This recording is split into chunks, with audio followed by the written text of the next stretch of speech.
اللہ تعالیٰ نے اس امت پر تبلیغ کے کام کو لازم کر دیا ہے۔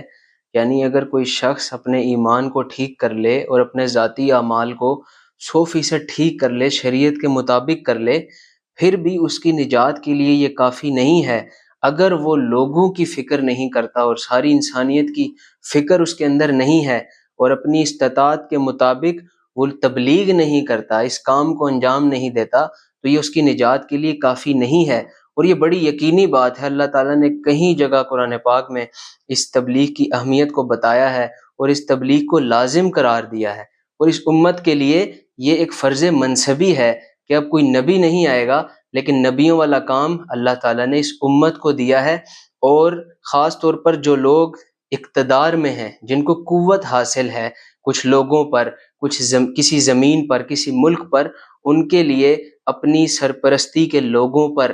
تبلیغ کرنا اور ان کی اصلاح کی فکر کرنا، کوشش کرنا، یہ فرض عین ہے۔ جیسے کہ اپنی اولاد پر، اپنی گھر والی پر جو کہ سرپرستی میں ہیں، ان کی اصلاح کی فکر کرنا اور پوری طرح سے کوشش کرنا، یہ فرض عین ہے۔ اگر کوئی انسان اپنے آپ کو شریعت کے مطابق چلا لے، دیندار بنا لے، لیکن اس کو یہ فکر نہیں ہے کہ اس کی اولاد کس راستے پر چل رہی ہے، وہ اللہ کی نافرمانی کر رہی ہے، اس کے گھر والے جو اس کی سرپرستی میں ہیں وہ غفلت والی زندگی گزار رہے ہیں اور اس کو کوئی پرواہ نہیں ہے، تو وہ اللہ تعالیٰ کا مجرم ہے، اور وہ اللہ تعالیٰ کے حکم سے منہ موڑنے والا ہے، کیونکہ اللہ تعالیٰ نے ان کی اصلاح کی فکر اور کوشش اس کے اوپر فرض عین کر دی ہے۔ اسی طرح اگر کوئی آدمی کسی محکمے کا، کسی ادارے کا ناظم ہے اور اس ادارے میں کوئی کھلے عام نافرمانی ہو رہی ہے جس کو روکنا اس کے اختیار میں ہے، اس کو روکنے کی قوت حاصل ہے اور وہ نہیں روکتا، تو وہ اللہ تعالیٰ کا مجرم ہے کہ ایسی صورت میں اقتدار میں ہو کر تبلیغ کرنا اور اصلاح کرنا یہ فرض عین ہو جاتا ہے۔ آپ صلی اللہ علیہ وسلم نے ایک حدیث میں 3 درجے بتائے ہیں تبلیغ کے، کہ جب تم کسی برائی کو ہوتا ہوا دیکھو تو اس کو ہاتھ سے روکو۔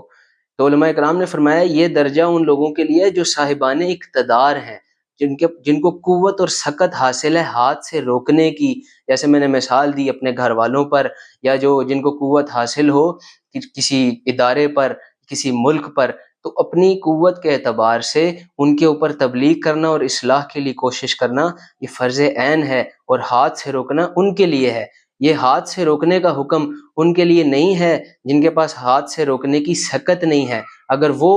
یہ اس طرح زبردستی برائی کو روکنے کی کوشش کریں گے، جن کے پاس اقتدار نہیں ہے، تو اس سے لاقانونیت پھیلے گی اور فتنہ پھیلے گا۔ ایسے لوگوں کے لیے اللہ کے نبی صلی اللہ علیہ وسلم نے دوسرا درجہ بتایا کہ وہ زبان استعمال کریں اس برائی کو روکنے کے لیے، اور اس زبان کے استعمال کرنے میں ایک محبت ہو، خیر خواہی ہو، دل سوزی ہو، اور وہ اس زبان کے ذریعے اللہ کا حکم دوسرے تک پہنچائیں، اس برائی کو روکنے کے لیے کوشش کریں، اور اس زبان کو اس طریقے سے استعمال نہ کریں کہ پھر فائدے کی بجائے نقصان ہو۔ مولانا شبیر احمد عثمانی رحمہ اللہ فرماتے تھے کہ حق بات حق نیت سے اور حق طریقے سے اگر کہی جائے تو وہ کبھی بھی بے فائدہ نہیں ہوتی اور اس سے کبھی بھی فتنہ نہیں پھیلتا۔ یعنی کہ حق بات ہو اور حق نیت سے ہو،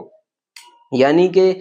نیت یہ نہ ہو کہ میں دوسرے کو نیچا دکھانا چاہتا ہوں یا دوسرے کو حقیر دکھانا چاہتا ہوں یا اپنے آپ کو بڑا بنانا چاہتا ہوں، بلکہ نیت ہو خیر خواہی کی، محبت کی، اصلاح کی نیت ہو۔ اور تیسری چیز یہ بتائی کہ طریقہ بھی حق ہو، کہ بعض اوقات تبلیغ کی بات بھی ٹھیک ہوتی ہے، نیت بھی ٹھیک ہوتی ہے، لیکن ایسے طریقے سے تبلیغ کی جاتی ہے کہ اس سے فائدے کی بجائے نقصان ہوتا ہے اور فتنہ پھیلتا ہے۔ تو اپنی زبان کو استعمال کریں اگر اقتدار نہ ہو، اور اللہ تعالیٰ قرآن پاک میں فرماتے ہیں جس کا مفہوم ہے کہ نصیحت کرو، کیونکہ نصیحت مومنین کو فائدہ پہنچاتی ہے۔ اور ایک جگہ قرآن پاک نے تبلیغ کے لیے لفظ استعمال کیا کہ وصیت کرو۔ تو وصیت ہم دیکھتے ہیں کہ عموماً مرنے والا اپنے ورثاء کو کرتا ہے، تو علماء کرام نے اس کا مطلب یہ بتایا کہ جیسے مرنے والا جب اپنے ورثاء کو وصیت کرتا ہے تو اس کے دل میں ایک خیر خواہی کا جذبہ ہوتا ہے اور کوئی جذبہ نہیں ہوتا،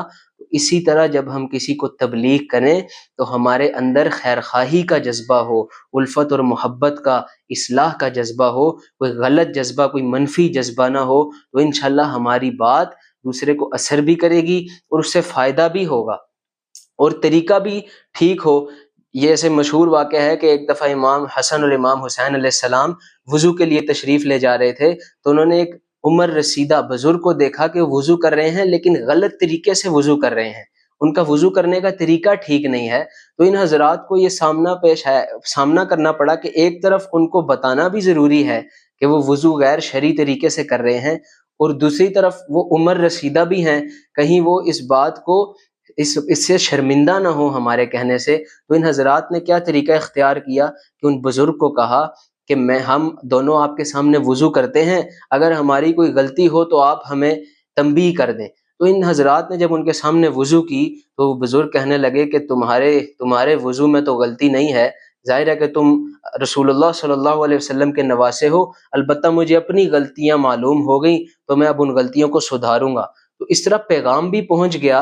اور صحیح طریقے سے پہنچ گیا۔ تو تبلیغ کی بات بھی صحیح ہو، نیت بھی صحیح ہو اور طریقہ بھی صحیح ہو۔ اور جیسا کہ مسجد نبوی میں ایک دفعہ ایک دیہاتی آ گیا اور اس نے مسجد میں ہی پیشاب شروع کر دیا، تو صحابہ کرام دوڑے اس کو روکنے کے لیے، تو آپ صلی اللہ علیہ وسلم نے روک دیا اور فرمایا کہ اس کو اپنی حاجت پوری کر لینے دو، بعد میں پانی بہا دینا، اور فرمایا